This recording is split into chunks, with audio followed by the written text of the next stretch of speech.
the writer strikes in Hollywood and the actor strikes in Hollywood, it's gotten a lot of buzz here. It affected TIFF to a certain extent. Some really big stars still showed up at TIFF, to be fair about it. Yeah, not to the volume that it would normally. Yeah. But this is the story right now in entertainment. And Drew Barrymore, not the only show to say that we're coming back. There's a few others, but Drew Barrymore was kind of the tip of the spear here. And she's been taking a lot of heat because from a writer's side, she has writers in the union who normally would have been there. The rest of her show is not governed by those contracts.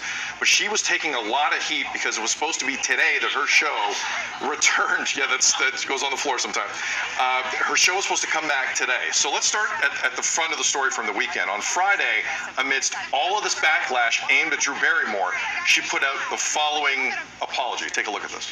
Look at you, you're so beautiful. I deeply apologize to writers. I deeply apologize to unions. I deeply apologize.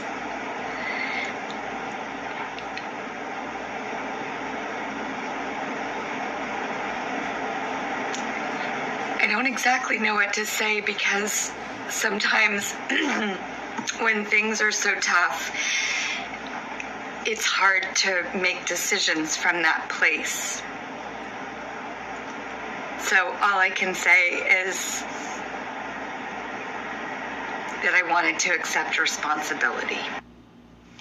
But at that moment, Friday was not pulling back from coming back on this Monday. So there was a lot more criticism. She took the video down. Yesterday it was announced she's not returning. So Drew Barrymore's show is not back on today.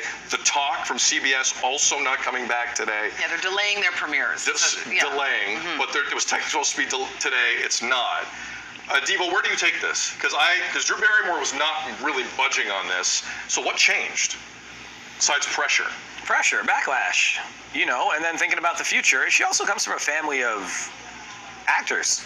Like, her entire family, man, she knows that history, and you need to stand in support with those who are not getting what they deserve. And when there are very critical moments, there's a lot of critical moments when you look at where this strike is at with AI and technology and what the future could really be for that industry. You got to step back. I know you want to get people back to work. You have 3 writers that are on strike, that are part of your team, that begged you not to do this, and you ignored them. Maybe you finally sat down and listened to them. Maybe there was a sense of reflection. In that video where there's that pause, that's her really thinking before saying any other words, and maybe reflecting on it a little bit there. But I think it's more pressure than anything else. And I believe it's genuine. And I believe she's sorry in that sense and doesn't want to stir the pot in that way. I think there is reason, but she didn't really give reasons as to why. And she didn't pull back. Why she wasn't stopping the show from coming back. Well, I think she did a little bit, alluding to the fact that this show started during the pandemic. So they weren't going to start the show when they did because all of a sudden it was a global pandemic. And she actually was the first show to introduce that technology where look like you're in the room, but you're not. And then Oprah took that technology and sort of accredited it to her. So the show decided, hey, people are going through a lot. We're going to come to your lives in the hard moments. And so she sort of seemed to twist what this is in terms of strikes and hard moments for the industry, and we're gonna be live on the show. We're gonna represent the times that we're in. So I think her desire was to put people back to work on the show that needed to go back to work. But I think there was a misstep there. And she often said, hey, I want to just speak from my heart. There's a reason why publicists exist. There's a reason why messages are put out in a way that is not a deleted video. And I think maybe that was a misstep for her.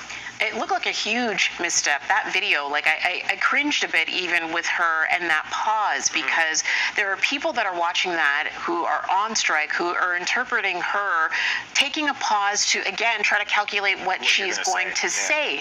I know that, I'm sure she's very genuine in this, and there are other shows like the Bill Maher show, Real Time with Bill Maher, that said that they're coming back, and they're coming back because they are trying to give work to the people who are not currently on strike. And I understand that wholeheartedly, but then you have to think of the future. Those writers, are they going to want to come back to your show when the strike is over? The actors who are on strike right now, is that going to impact your relationship with them as well? And I feel like they're not taking all of that into account when deciding to come back. I just think when there's such an about face that quickly, And we just saw it in the world of hockey. Different stories. Man, you don't get it. I'm sorry. When you put out a video like that on a Friday and you're pulling back everything on the Sunday, that's a weird look to me. From someone who's been in the business, to your point, who knows a lot of people in the business for a long time. So I think it's hurt her brand remarkably. I could be wrong on this. We'll see who doesn't and does go on the show going forward, but didn't seem like she really had a grasp of it, did she?